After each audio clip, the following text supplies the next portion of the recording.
Vous êtes directeur du centre d'accueil pour demandeurs d'asile d'Enheim. À quel type de situation devez-vous faire face au quotidien? Donc nous, on a une capacité d'accueil de 375 personnes. On accueille aussi bien des familles que des personnes isolées. Donc ce sont des primo-demandeurs d'asile, quoi. Donc dans ce cadre, par rapport à la question des persécutions liées au genre, effectivement, on rencontre quand même assez régulièrement des situations de femmes qui ont fui leur pays par rapport à ce type de problématique, quoi. Pour autant, ce sont des situations qu'on ne connaît pas au départ, mais qu'on va découvrir au fil de l'accompagnement, quoi. C'est souvent lors des entretiens de préparation à l'instruction que l'on va comprendre, que l'on va pouvoir entendre que ces femmes font référence à des situations de persécution qu'elles ont connues, quoi. C'est tout un travail également de leur permettre d'exprimer, ce qui n'est pas évident au départ, quoi, puisqu'il y a beaucoup de résistance, beaucoup de culpabilité, beaucoup de crainte, a fortiori quand ce sont des femmes qui viennent en couple, parce qu'on peut aussi remarquer que ce sont parfois aussi des femmes qui viennent en famille, qui ont subi des violences et de fait, tant qu'elles sont avec leur conjoint ou avec leur famille, c'est extrêmement difficile de l'énoncer, de l'exprimer, quoi. Donc c'est tout un travail, j'allais dire, d'accouchement également pour leur permettre d'exprimer ces préoccupations, quoi, ces traumatismes, quoi. Vous êtes représentant du Haut Commissariat pour les réfugiés des Nations Unies auprès des institutions européennes. Quelle est la situation actuelle des demandeuses d'asile et des femmes réfugiées en Europe? Bon, le principal problème, c'est que souvent les persécutions qu'elles ont subies en tant que femmes, ou la manière dont elles ont vécu cette persécution, n'est pas toujours admise comme motif de persécution par les différents États. Un autre problème, c'est que selon qu'on est dans un État ou dans un autre en Europe, l'interprétation de la Convention de Genève peut être très différente, ce qui fait qu'on peut avoir des chances d'être reconnu comme réfugié dans un pays et pas dans l'autre. Les procédures peuvent être également différentes. Par exemple, dans un pays, vous aurez, en tant que femme, accès à une interprète et à peut-être quelqu'un qui va vous interroger et qui sera une femme. Et peut-être dans un autre pays, ce sera un homme qui vous interrogera. Donc une réfugiée qui a été victime de viol, de violences sexuelles, de mutilations génitales féminines dans son pays, vous comprenez bien qu'elle aura difficile à s'exprimer devant un homme. Il y a le cas d'une Somalienne qui a été déboutée de sa demande d'asile parce qu'elle était incapable devant l'intervieweur de raconter les viols qu'elle avait subis. Comment voyez-vous la situation en France? En France, pour l'instant, c'est une situation, ce sont des types de persécutions qui sont encore relativement récentes, enfin, dans le champ des problématiques identifiées dans le champ de l'asile, quoi. Donc pour l'instant, quand on regarde en termes de jurisprudence, les décisions favorables, les décisions de reconnaissance, voire au mieux de protection subsidiaire, d'une part, elles sont relativement récentes dans le temps, elles ont une dizaine d'années, et elles sont encore assez aléatoires, comme le disait M. Baird, quoi. C'est pas systématique, parce que, entre autres, il y a la question de l'interprétation, il y a aussi toute la difficulté d'arriver à l'exprimer clairement de la part de la femme, à apporter des preuves ou des éléments probants, c'est très très compliqué, quoi. De pouvoir l'exprimer, surtout quand on est là en famille, quoi. Donc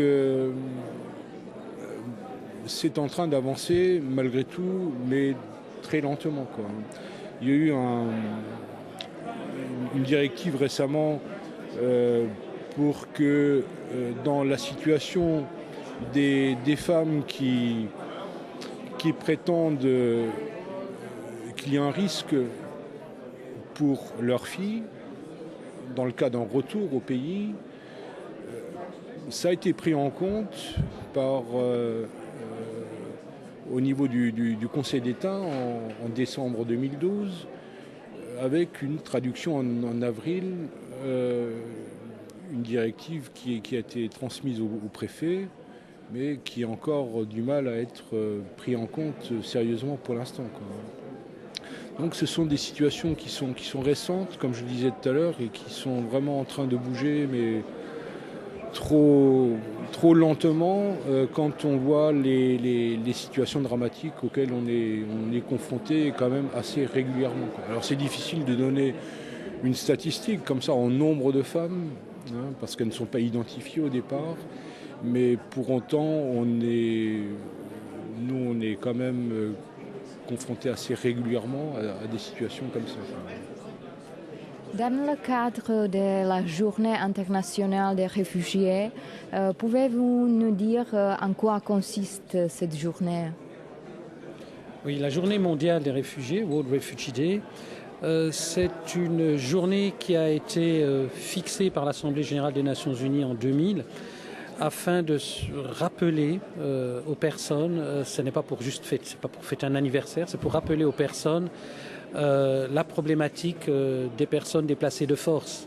Elle a lieu chaque année le 20 juin depuis 2000 dans le monde entier et nous organisons des événements, pas que nous le HCR, hein, le Haut Commissariat des Nations Unies pour les réfugiés, mais aussi avec les États, les gouvernements, la société civile, les ONG, etc. Nous organisons des conférences, nous organisons des manifestations, nous organisons des films, nous organisons avec les réfugiés des concours, etc. pour sensibiliser l'opinion publique à la question des réfugiés. Il faut savoir qu'aujourd'hui, les personnes déplacées de force en dehors de leur pays ou à l'intérieur de leur pays, c'est 45 millions de personnes. C'est le chiffre le plus haut qu'on ait eu depuis 20 ans. Parmi ces 45 millions de personnes, vous avez 15 millions de réfugiés. Donc ce n'est pas un petit chiffre. Hein, si vous regardez juste la situation la plus dramatique qui se passe au niveau humanitaire en ce moment en Syrie, on parle de 1,7 million de réfugiés syriens en dehors de la Syrie, dans les pays voisins. C'est un problème de protection, un problème de ressources, un problème aussi pour ces pays qui reçoivent ces personnes. La Journée mondiale des réfugiés, ça vise également à rappeler que 80% des réfugiés se trouvent dans les pays les moins riches de la planète. Donc voilà un peu ce qu'est la Journée mondiale des réfugiés. Et l'une des choses que nous avons organisées pour cette Journée mondiale, ben voilà, par exemple, vous avez cette carte ici. Hein, vous voyez une dame avec son enfant. Et quand vous faites... Pourquoi ? Parce que quand elle trouve protection dans un pays, ça permet souvent, après la guerre, une réunification et vous avez une famille réunie. Parce que la guerre, c'est également des familles séparées, des femmes seules qui avant étaient avec un époux, des femmes qui sont mères de famille, chefs de famille, etc. Et nous avons également organisé cette publication qui raconte l'histoire d'une femme qui a été victime de mutilations génitales féminines et d'une autre femme qui a, elle, subi des violences domestiques et qui est arrivée en France. Et en France, elle l'a expliqué, on l'a déjà expliqué en janvier, vous pensez bien que cette femme était déjà vulnérable économiquement. En plus, elle est étrangère, elle ne connaît pas la langue du pays. Et avec toutes ces contraintes, elle doit faire une demande d'asile, obtenir un statut de réfugié. Voilà en quoi consiste la Journée mondiale des réfugiés. La dernière question, la Convention d'Istanbul. En quoi le HCR s'intéresse-t-il à la Convention d'Istanbul pour pallier les problématiques subies par les femmes réfugiées ?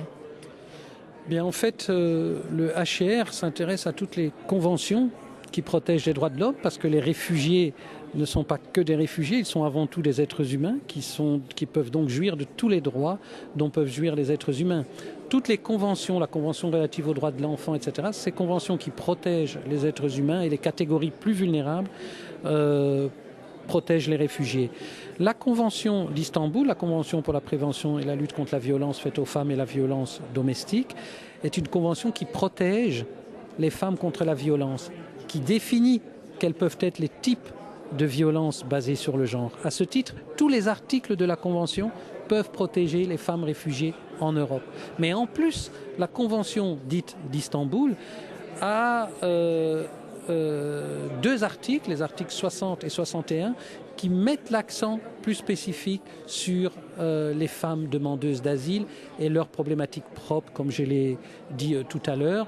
L'article 60 et ses différents paragraphes dit qu'il faut que les États mettent en place des procédures d'asile qui tiennent compte du genre, qu'on a une femme devant soi, qu'il faut qu'elle soit interviewée individuellement, etc.